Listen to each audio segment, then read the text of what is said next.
Magandang araw sa lahat ng tagapakinig dito sa Tamokski TV.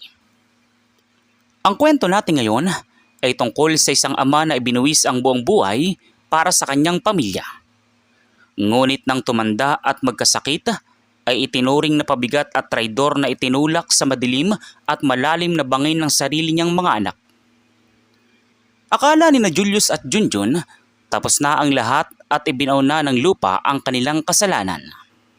Ngunit pagkalipas ng 10 mahabang taon, biglang niyanig ang kanilang bayan ng dagundong ng isang modernong helikopter. At ang taong bababa mula rito ay ang amang inakala nilang matagal ng bangkay. Paano nila haharapin ang muling pagbabalik ng lalaking pilit nilang winasakan? May paggiganti pa ba?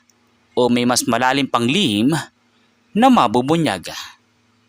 Kaya naman bago tayo magpatuloy sa kwento ay maaari po ba akong makahingi ng isang subscribe at like sa kwentong ito? At sana po ay dumating sa inyo ang napakalaking blessings. Kaya hindi ko na po patatagalin ang ating kwento. Tara po at simulan na po natin. Malamig ang hangin na umiihip sa kakahuyan na nakapalibot sa bakanting lote at bangin sa dulo ng Taguig.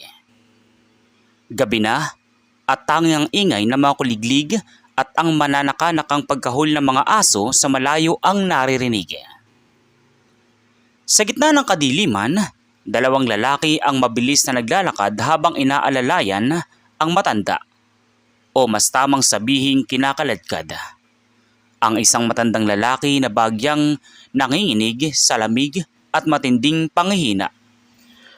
Ang matanda ay si Mang Alfred. Sa edad na 65 taon, mukha na siyang mas patanda pa kaysa sa kanyang edad dahil sa buhay na puno ng sakripisyo. Ang 2 lalaking mahawak sa kanya ay walang iba kundi ang sarili niyang mga anak. Si Julius, ang panganay na may malalim, malamig at walang kaawa-awang boses. At si Junjun, ang bunsong anak na bagamat kabado ay determinadong sumunod sa kanyang kuya. Bagyang nadapa si Mang Alfred sa matinik na kahalamanan, kaya't napasigaw ito ng mahina dahil sa sakit ng kanyang tuhod. Julius, Junjun, anak, saan niyo ba ako dadalhin? Madilim na. Ang sakit na ng mga binti ko. Hindi ko na kayang maglakad ng malayo. Bumalik na tayo sa bahay. Tumahimik ka, Itay. Huwag kang maingay. Wala ng bahay na babalikan. Pagod na kami sa iyo. Anong ibig mong sabihin, Julius? Ang bahay, pinagpaguran ko yun para sa inyo. Kasi naman, Itay, araw-araw na lang, gamot mo ang iniisip namin. Ubos na ang pera namin sa maintenance mo. Araw-araw ka na lang nagkakasakit. Wala ka nang naiambag sa pamilya kundi abala at sakit ng ulo. Anak, nagtrabaho ako bilang kargador. Pumasok ako sa construction kahit masakit ang likod ko para lang makapagtapos kayo. Ngayong matanda na ako at may sakit. Pabigat na ba ako agad sa inyo? Tama ng drama, Itay. Matanda ka na. Wala ka ng silbi. Ang bahay na iniwan mo sa amin, naibenta na namin kanina ngapon.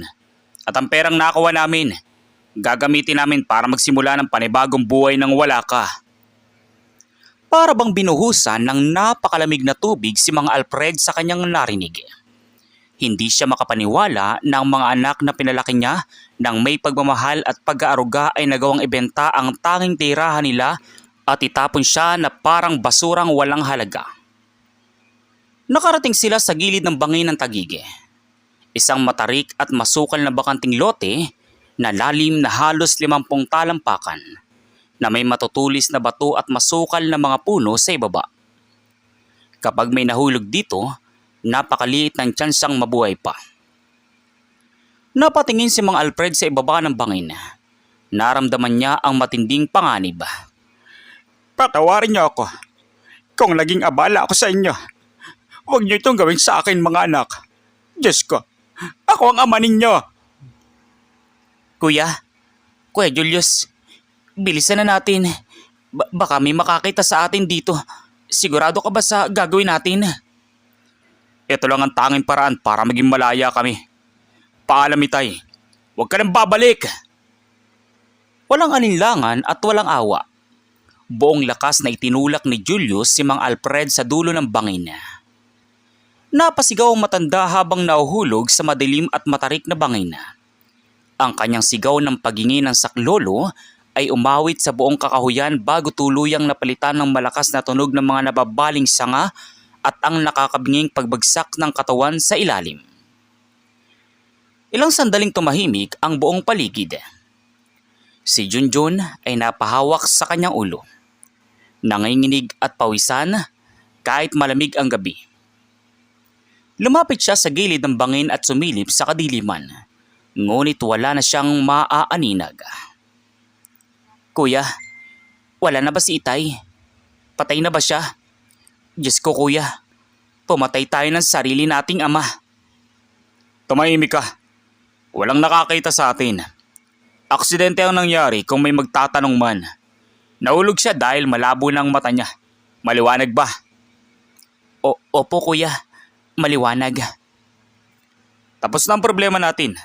Tara na, kunin na natin ang pera at umalis na tayo sa Taguig. Mabilis na tumalikod ang dalawang magkapatid at nilisan ang madilim na lugar na iyon. Iniwan ang kanilang ama sa lalim ng bangin. Para sa kanila, iyon na ang katapusan ni Mang Alfred. Isa na lamang itong alaala ng nakaraan na mabilis nilang ibinaon sa limot. Ngunit sa ilalim ng bangin, sa gitna ng matutulis na bato, sanga ng kahoy at dugong dumadaloy sa mukha ng matanda. Bagyang gumalaw ang mga daliri ni Mang Alfred. Dahan-dahan siyang dumilat sa kabila ng matinding sakit na nararamdaman sa buo niyang katawan. Ang kanyang paningin ay mabuhay at puno ng dugo. Ngunit sa loob ng kanyang puso, isang bagay ang nag-alab. Hindi galit para sa paggiganti, kundi ang matinding pagnanais na mabuhay at malaman ang katotohanan sa likod ng lahat.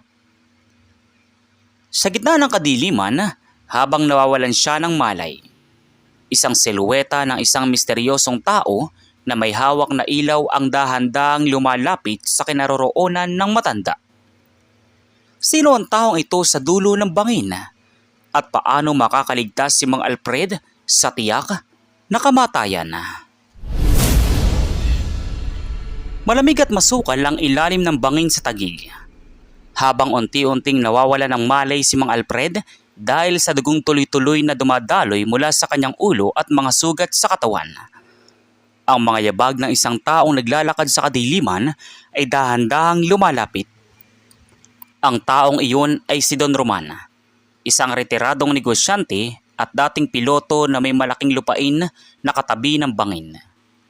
Gabi-gabi ay nag-iikot si Don Roman kasama ang kanyang tauhan dahil sa mga ligaw na hayop sa lugar. Ngunit sa gabing iyon, hindi hayop ang kanyang natagpuan, kundi ang nag-aagaw buhay na katawan ni Mang Alfred. Diyos ko! Mang Pedro, bilis! May tao rito sa ilalim ng bangin. Nako, napakaraming dugo. Mahininga pa ba? Don Roman, mahina na po ang pulso niya. Mukhang nahulog mula sa itaas. O baka naman sadyang itinapon dito. Dadali natin siya sa pripadong ospital sa Maynila. Bilisan niyo. Huwag nating hayaang mamatay ang taong ito sa harap natin. Agad na isinakay ni na Don Roman si Mang Alfred sa kanilang sasakyan at mabilis na dinala sa pinakamalapit na ospital. Dahil sa matinding pinsala sa katawan, maraming buwan ang iginugol ng matanda sa ospital. Sumailalim siya sa ilang operasyon sa ulo at balakang. Sa loob ng 2 taon, nanatili si Mang Alfred sa poder ni Don Roman. Nabatid ng Don ang kabaitan, katapatan at kasipagan ng matanda. Dahil walang sariling pamilya si Don Roman at namuhay na mag-isa sa kanyang malaking rest house sa probinsya. Itinuring niya si Mang Alfred na matalik na kaibigan at kapatid. Ngunit ang hindi alam ni na Julius at Junjun, ang pagkahulog ni Mang Alfred sa bangin ay naging pinturin para sa isang malaking lihim na matagal nang nakabaon. Isang araw, sa loob ng mansyon ni Don Roman. Alfred, may dapat kang malaman. Nabalitaan mo na ba kung kanino dating pagmamayari ang malaking lupain dito sa Rizal at sa bahagi ng Taguig na binili ng isang korporasyon kamakailan? Hindi Roman. Alam mo namang wala na akong interes sa mga ari-arian o pera. Ang malaga sa akin ay nakaligtas ako at nakakapaglingkod sa iyo rito. Tumingin ka rito. Ang pangalan ng tunay na tagapagmana ng lupain na iyon na nagkakahalaga na ngayon ng daang-daang milyon dahil sa ginagawang highway at commercial center ay ang pamilya ng iyong namayapang ama. Kabilang ka sa mga tunay na nagmamay-ari ng malawak na lupang ito, Alfred. Ano? Ang aking ama? Akala ko'y mahirap lang ang aking mga magulang. Nawala lamang ang mga titulo dahil sa panloloob ng araw. Ngunit ngayon, sa tulong ng aking mga abogado, napatunayan nating sa iyo nakapangalan ang lehitimong titulo, Alfred. Hindi ka na mahirap. Ikaw ay isa ng napakayamang tao. Sa kabila ng natuklasang kayamanan, hindi naging masaya si Mang Alfred para sa sarili lamang.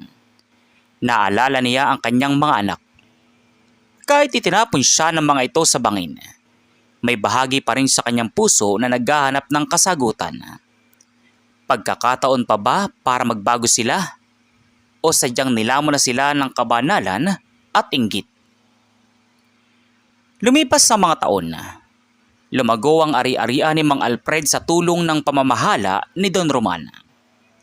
Pumasok siya sa negosyo ng real estate, aviation at logistics. Sa loob ng 10 taon, ang dating mahirap, may sakit at pulubing si Mang Alfred ay naging isang tanyag at makapangyarihang negosyante na kilala sa tawag na Don Alfred. Samantala, ano na kaya ang nangyari sa dalawang anak na sina Julius at Junjun sa Taguig? Pagkalipas ng 10 taon. Kuya Julius, paano na to? Ang utang natin sa kasino at sa bangko, abot na sa 5 milyon. Nasaan na yung perang nakuha natin sa pagbenta ng bahay ni Itay noon? Ubos na ba lahat? Manahimik ka, Junjun. Akala mo ba gusto ko to? Malas lang talaga tayo sa mga negosyo natin. Kung hindi sana tayo nagpadalos-dalos sa pag-invest sa scam na yun, hindi tayo mamumulubi ng ganito. 10 taon na nakalipas mula nung itapon natin si Itay sa bangin. Kuya, minsan nararamdaman ko, sinusumpa tayo ng langit kaya walang nangyayaring maganda sa buhay natin. Huwag mong isisi sa matandang yun ang nangyari sa atin. Patay na siya.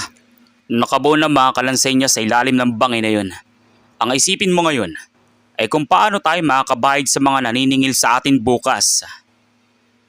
Hindi alam ni na Julius at Junjun na ang paniningil ay hindi lamang magmumula sa kanilang mga pinagkakautangan. Sa eksaktong araw na iyon, isang malaking balita ang kumalat sa buong Taguig. Isang dambuhalang dayuhang korporasyon kasama ang isang misteryosong milyonaryong Pilipino ang bumili sa buong lote sa kanilang lugar upang tayuan ang isang napakalaking township at pasyalan. At ang pamilyang nakatira sa paligid, kabilang ang maliit na barong-barong na nirerentahan ni na Julius at Junjun, ay nakatakdang idemoles. Nang araw na darating ang mismong may-ari ng korporasyon para sa groundbreaking ceremony, nagtipon ang lahat ng mamamayan sa malawak na bakanting lote sa Taguig.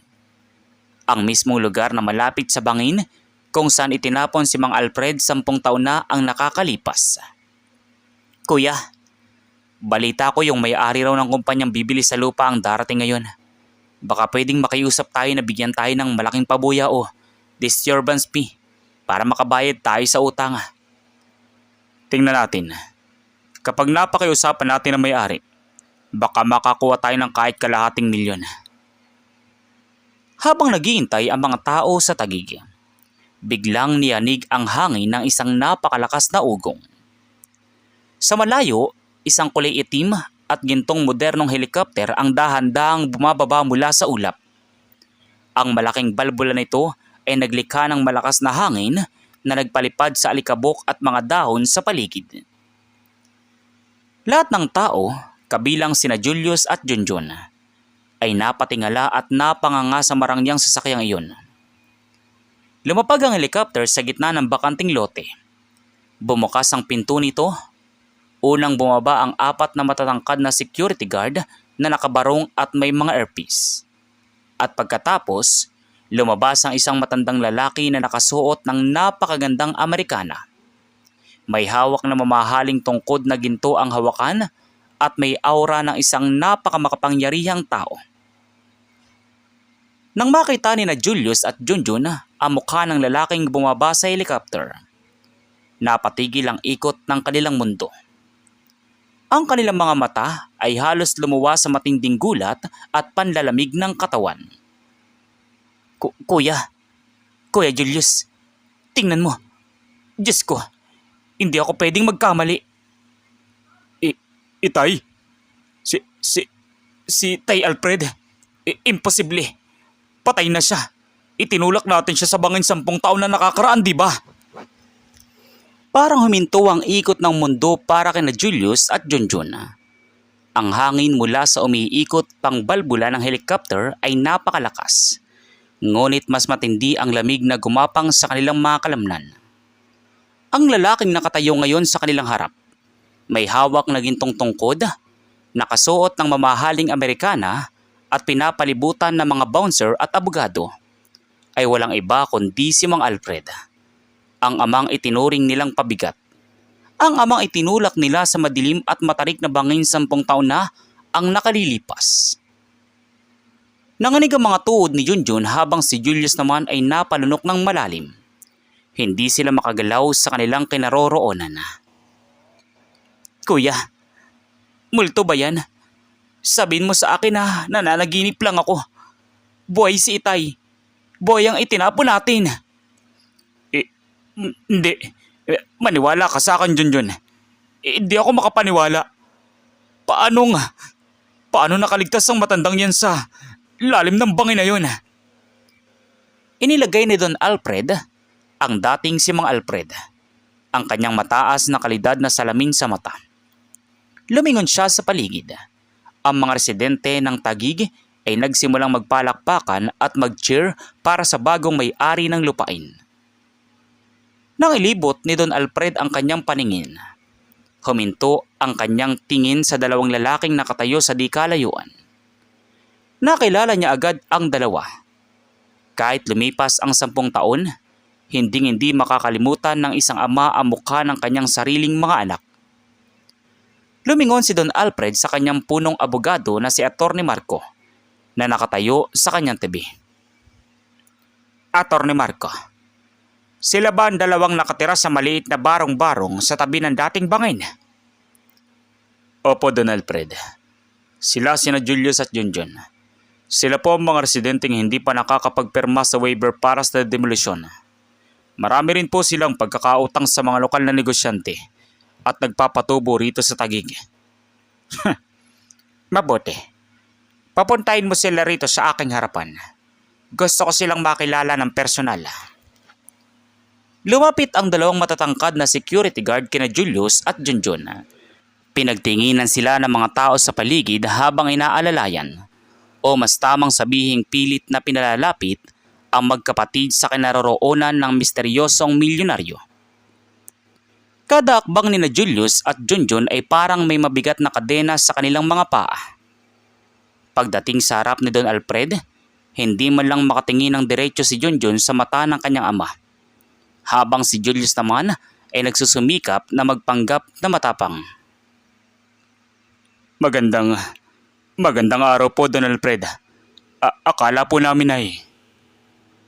Akala nyo ano, Julius? Akala nyo ba'y patay na ako?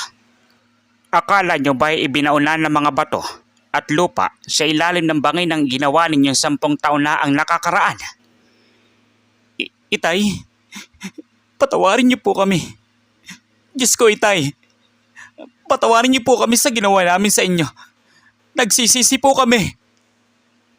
Junjun, tumayo ka dyan. Huwag kang mag-iskandalo. Huwag mong pigilan ang kapatid mo, Julius. 10 taon. 10 taon ninyong inisip na nalinis nyo na ang buhay ninyo mula sa isang pabigat na amang katulad ko. Binenta nyo ang bahay na pinagpaguran ko. Itinapon nyo ako na parang basurang walang halaga.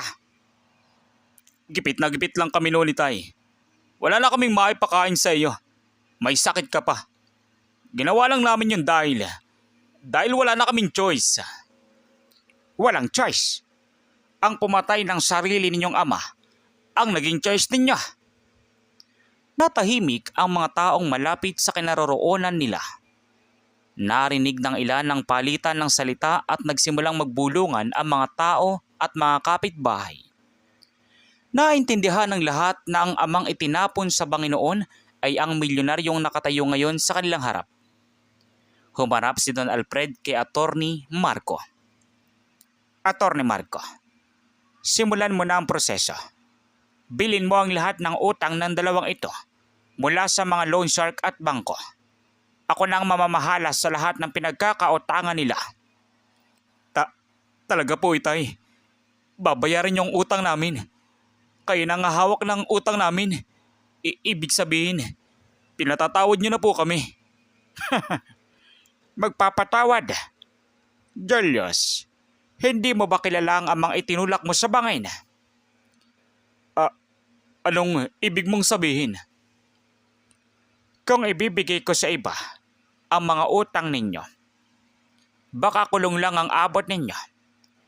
Pero ngayong ako na ang nagmamay-ari ng lahat ng utang ninyo, kasama ang lupang tinitira nyo ngayon. Ako ang magdidesisyon kung paano nyo pagbabayaran ng bawat pumatak ng dugo sa katawan ko. Noong gabi na itinulak nyo ako sa bangin. Itay, pakiusap po. Huwag niyo po kaming ipakulong. Ipademolis ang barong-barong nila ngayon din. At ang dalawang ito, dalhin sila sa aking bagong opisina sa McKinley. May pag-uusapan pa tayo tungkol sa 10 taong interes ng utang ninyo sa akin. Hindi lang sa pera, kundi sa buhay. Pumasok muli si Don Alfred sa kanyang helicopter habang si Julius at Junjun naman ay pinalibutan ng mga gwardya para dalhin sa sakyan. Ito na ba ang simula ng isang walang awang pagiganti ni Don Alfred sa sarili niyang mga anak? O may mas malalim pa siyang balak na susubok sa puso ng dalawang nagkasalang kapatid? Sa loob ng isang napakalawak at marangyang opisina sa McKinley Hill, Taguig, nakaupo si Don Alfred sa kanyang malaking leather chair. Sa kanyang harap, nakatayo sina Julius at Junjun na halos hindi makahinga sa matinding kaba. Ang dalawa ay wala nang naiwan kahit isang gamit matapos ipademolish ang kanyang barong-barong. Inilapag ni Attorney Marco ang isang kapal na mapapeles sa ibabaw ng babasaging mesa. Batay sa aming tala, ang kabuong utang ninyong magkapatid sa iba't ibang tao, lending companies, at bangko ay umabot na sa 12 milyong piso. Lahat ng utang na iyon ay binayaran na ni Don Alfred. Sa madaling salita, sa kanya na kayo may utang ngayon. 12 milyon? Pero, attorney, wala kaming ganyang kalaking pera. Kahit ibenta namin ang mga sarili namin, hindi namin mababayaran yan. Itay, maawa ka naman sa amin. Anak mo pa rin kami. Dugo't laman mo kami, Itay. Dugo at laman? Naalala niyo lang ba na ama ninyo ako ngayong kailangan ninyo ng tulong? Nung itinulak niyo ako sa bangin, naisip niyo bang dugo at laman niyo ako? Nung nagmamakaawa ako sa inyo na huwag niyo akong iwan sa dilim, nasaan ang awa ninyo? Natahimik sina Julius at Junjun. Wala ni isa sa kanila ang makasagot dahil alam nilang walang anumang dahilan ang makakapag-absuelto sa kasalanang ginawa nila 10 taon na ang nakakaraan.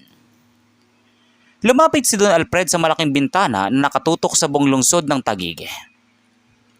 Hindi ko kayo ipapakulong sa ngayon. Dahil sa loob ng kulungan, libre ang kain ninyo at may tulugan kayo. Napakadali niyon para sa 2 taong nagtangkang pumatay sa sarili nilang ama. Anong gusto mong gawin namin, Itay? Mula ngayong araw, magtatrabaho kayo sa aking kumpanya bilang mga utility worker at kargador sa ginagawang construction site sa Taguig. Ang mismong lugar kung saan ninyo kayo tinapon. Kakainin ninyo ang pait ng buhay na ipinaranas niyo sa akin noong bata pa kayo. Kargador, Itay? Di ba po nakapagtapos kami ng pag-aaral dahil sa inyo? Nakapagtapos kayo dahil ibinuwis ko ang likod at kalusugan ko. At anong ginawa niyo na magkasakit ako? Itinapon niyo ako.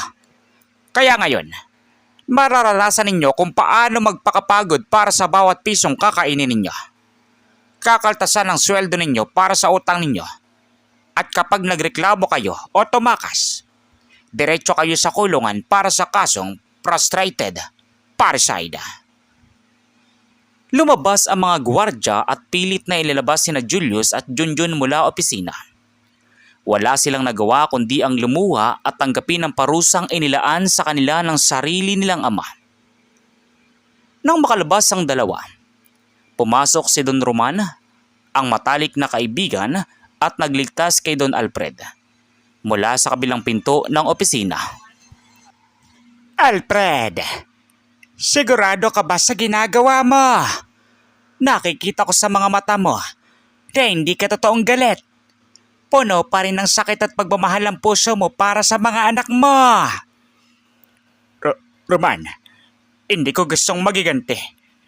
Pero kung hindi ko sila tuturuan ng leksyon ngayon, habang buhay silang mabulok sa kabanalan, inggit at katamaran, gusto ko makita kung may natitira pa bang kabutihan at pagsisisi sa puso ng mga anak ko bago pa man lang ako mawala sa mundong ito.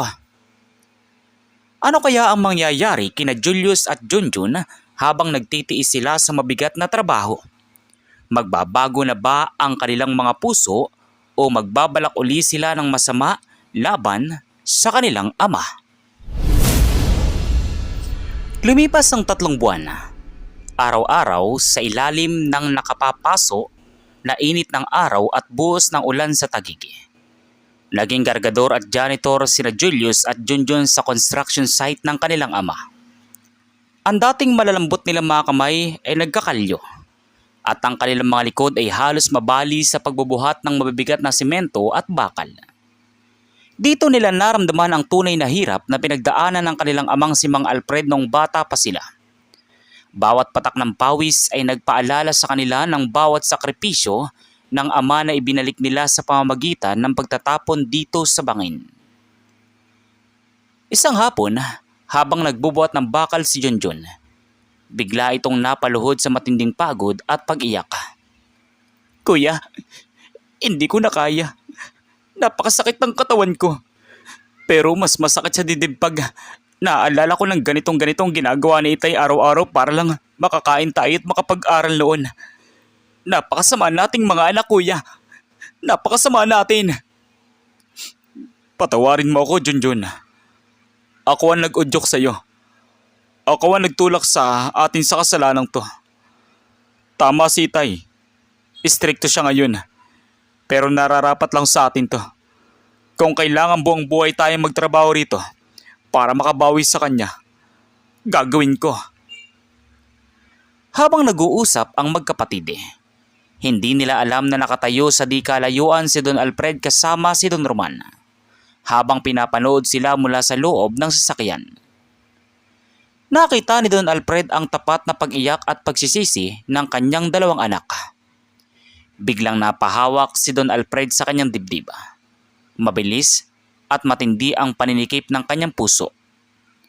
Ang lumang pinsala sa kanyang katawan mula sa pagkahulog sa bangin ay muling sumumpong. Alfred! Alfred! Anong nangyayari sa'yo? Ang gamot mo.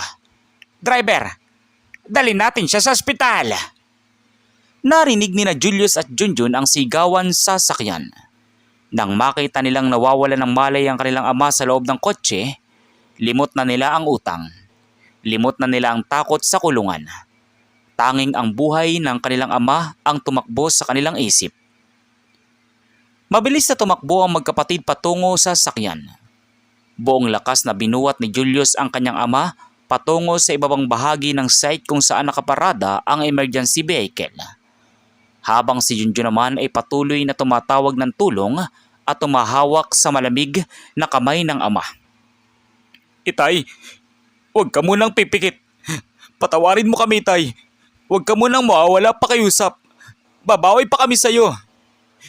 Itay, kakayanin mo yan. Nandito na mga anak mo. Huwag mo kaming iwan.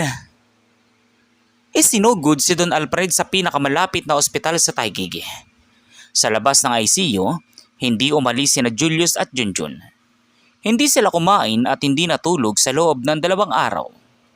Patuloy na nanalangin sa Diyos na bigyan pa ng panibagong buhay ang kanilang ama. Pagkalipas ng 2 araw, dahan-dahang namulat ni Don Alfred ang kanyang mga mata. Ang unang nakita niya ay ang 2 niyang anak na nakaluhod sa tabi ng kanyang kama. Marurumi pa ang mga damit mula sa construction site at halos wala ng boses sa pag-iyak at pagdarasal. Itay, gising ka na. Salamat sa Diyos. Gising na si Itay. Itay, patawarin mo kami. Hindi namin gustong mamatay ka. Kahit anong parusang ibigay mo sa amin, tatanggapin namin. Huwag ka lang mawala sa amin, Itay. Mga anak, tumingin kayo sa akin. Inangat na magkapatid ang kanilang mga ulo. Wala na sa mga mata ni Don Alfred ang galit o puot. Ang nakikita na lang nila ay ang matang puno ng pagmamahal, ang mata ng amang nagpalaki sa kanila noon. 10 taon ako nabuhay sa inggit at sakit ng nakaraan. Pero nung nakita ko kayong nagpapakapagod at umiiyak para iligtas ang buhay ko noong isang araw, nalaman kong hindi tuluyang nawala ang mabubuting puso ng mga anak ko. Itay, totoong nagsisisi na po kami. Pinatatawad ko na kayo, mga anak. Pinatatawad ko na kayo. Nung araw pa na nakita ko ang tapat ninyong pagsisisi. Ang gusto kong sabihin sa inyo na ang amang ito ay bumalik na kay sa akin. Magsimula tayong muli bilang isang pamilyang nagmamahalan. Nagyakap ang mag-aama sa loob ng kwartong iyon. Ang 10 taong sugat, galit at pait ay tuluyang naugasan ng tunay na pagpapatawad at pagsisisi. Mula noong araw na iyon, itinuwid ni na Julius at Junjun ang kanilang buhay. Pinalitan nila ang kanilang nakaraang kasalanan ng pagmamahal at pag-aaruga sa kanilang ama. Ginawa silang tagapamahala ni Don Alfred sa kanyang kumpanya. Hindi bilang mga amo, kundi bilang mga pinunong may pagpapakumbaba at takot sa Diyos. Ang bangin sa Taguig na dating simbolo ng kasalanan at kadiliman ay naging paalala sa kanila na walang kasalanang napakalaki na hindi kayang pagilumin ng tapat na pagsisisi at pagmamahal ng isang ama. At dito nagtatapos ang ating kwento. Sana ay kapulutan ninyo ito ng napakalaking aral. Naalala natin na gaano man kalalim ang bangin ng ating pagkakamali at kasalanan. Lagi tayong may pagkakataong magbago at humingi ng tawad. Ang tunay na pagmamahal ng isang ama ay nakahandang magpatawad kailanman, basta't may tapat na pagsisisi. Muli, maraming salamat sa inyong walang sawang pagtangkilik at pakikinig dito sa Tamoxki TV. Kung nagustuhan ninyo ang kwentong ito, huwag niyo pong kalimutang mag-like, mag-comment, at mag-subscribe sa ating channel para lagi kayong updated sa ating mga susunod na nakatutuwang mga kwento. Mag-ingat po tayong lahat araw-araw, naway pagpalain at dumating sa inyo at sa inyong buong pamilya ang napakalaking blessings mula sa may kapal. Hanggang sa muli nating pagkikita, maraming salamat po. So once again, inuulit ko pong muli. Ako po si Tamoxki TV. Kita-kita po tayong muli sa mga susunod pa nating maraming mga kwento. Thank you and God bless you all. Peace out.